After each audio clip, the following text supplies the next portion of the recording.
Il est 7h23, les 12 enfants et leur entraîneur de foot portés disparus depuis 9 jours dans une grotte inondée de Thaïlande sont donc sains et saufs, ils sont vivants. On est tous forcément très émus par ces images de ces enfants, voilà, de toute évidence, fatigués, amaigris. Ils ont passé, vous vous rendez compte, toutes ces journées dans le noir le plus complet. Il faut un peu rappeler le contexte de l'histoire, Adeline. Hein. Fin d'un match de foot, samedi, il y a donc 9 jours. Et puis ils s'arrêtent devant une grotte, qu'ils se disent on va l'explorer et ils ne sont jamais remontés avec parce qu'entre-temps, voilà, l'eau est montée. L'eau est montée et voilà maintenant aujourd'hui 10 jours qu'ils sont coincés au fond de cette grotte et les sauveteurs les ont retrouvés sains et saufs hier. Et on a plein de questions ce matin à vous poser. Jean-Baptiste Demour, vous êtes sergent-chef, pompier, membre du groupe de reconnaissance et d'intervention en milieu périlleux, ce qu'on appelle le GRIMP. Vous appartenez au syndicat UNSA Pompiers, vous êtes vous-même pompier dans le Val d'Oise.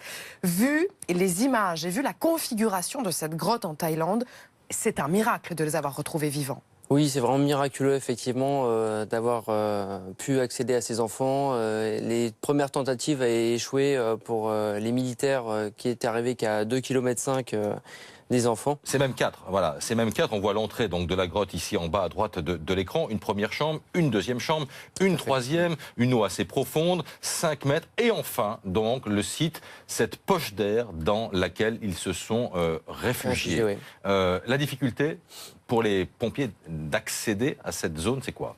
Ben là, effectivement, on peut imaginer un peu les cavités comme un siphon et des canalisations où en fait il y aurait des zones de survie qui se sont retrouvés dans ces zones de survie-là.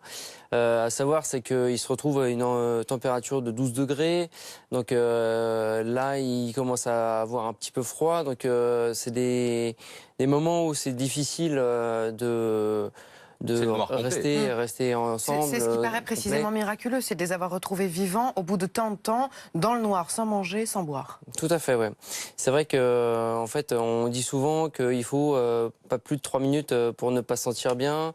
3 heures à garder sa température corporelle. Donc là, ils ont dû sûrement se serrer pour se réchauffer les uns les autres. On ne pourrait pas tenir non plus 3 jours sans boire. Donc là, ils ont dû sûrement boire l'eau de la mousson qui était à côté. Et on ne pourrait pas tenir 3 semaines sans manger. La difficulté maintenant, c'est l'extraction. Maintenant, la difficulté, effectivement, est l'extraction. 4 km, de l'eau qui est toujours là. Comment on fait ? Alors, vous êtes formé à ce genre de sauvetage. Comment va-t-on chercher ? On est formé à ce genre de sauvetage, effectivement. Quelqu'un coincé dans une cavité. Là, pour le coup, il faut vraiment des spécialistes plongeurs pour accéder jusqu'à eux. Ils vont donc avoir des réserves de nourriture. Là, l'idée, apparemment, est de leur apprendre la plongée.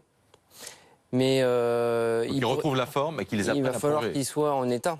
Il va falloir vraiment qu'ils soient en état pour pouvoir faire ce parcours. Rapidement disons que l'enfant est capable d'apprendre très vite. Oui. Alors espérons là-dessus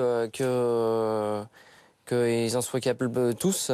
Sinon, il faudra passer par un autre moyen et peut-être creuser une galerie annexe. Ah oui, ça c'est possible, parce qu'effectivement, on parle d'explosion pour évacuer l'eau. À la nage, il faut combien de temps pour remonter de 4 km ? Alors en fait, tout dépend effectivement du courant qu'il y a. C'est vraiment des techniques particulières que même les plongeurs traditionnels ne pourraient pas faire.